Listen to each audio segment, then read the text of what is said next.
Hello, Acho. Let's see this question. The question says, what changes occurred in Masai society during colonial rule? Colonial rule के time पे Masai society में क्या क्या changes हैं वो हमें बताने हैं.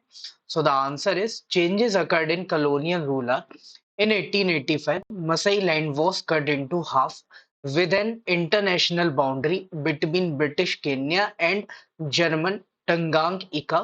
The Masai lost about 60% of their pre-colonial lands. They were confined to an arid zone with uncertain rainfall and poor pastures. तो देखो जैसे ही ब्रिटिशर्स एंटर करते हैं तो सबसे पहले वो क्या करते हैं 1885 में जो ओवरऑल मसई लैंड था उसको दो पार्ट में डिवाइड कर देते हैं. मसई लैंड कहां से कहां तक था तो केन्या से लेके तंजानिया तक ये पूरे में फैला हुआ था. तो ब्रिटिशर्स इस पे एक इंटरनेशनल बाउंड्री बना के इसको दो पार्ट में डिवाइड कर देते हैं.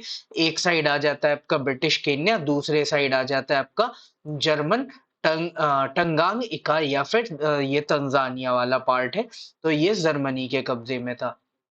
इससे होता क्या है तो मसई जो सोसाइटी थी ठीक है तो उनका जो लैंड था तो ओरिजिनली जो उनका लैंड था तो 60% वो लैंड अपना खो देते हैं. ठीक है जैसे मान के चलो हमने बोला कि इनिशियली अगर उनके पास 100 एकर्स ऑफ जमीन थी ना तो ये जो डिविडेशन हुआ उसके बाद अब उनके पास 60% क्या हो गया उनका लॉस्ट हो गया जमीन. तो अब उनके पास कितना बचा केवल 40%. मतलब इस केस में उनके पास केवल 40 एकड़ ही जमीन बची है. बाकी उनकी लूज हो गई वहां पे.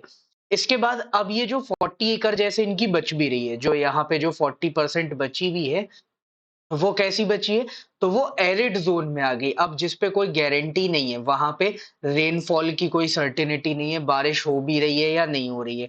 और जो पास्चर ग्राउंड्स है वो कैसे वो बहुत ही पुअर कंडीशन के वहां पे ग्रासेस वगैरह उतनी इनफ नहीं होती. तो ये जो है कॉलोनियल रूल की वजह से मेजर चेंजेस आए किसमें मसई सोसाइटी में. So this is your final answer. Hope you understood it well. Best of luck. Thank you.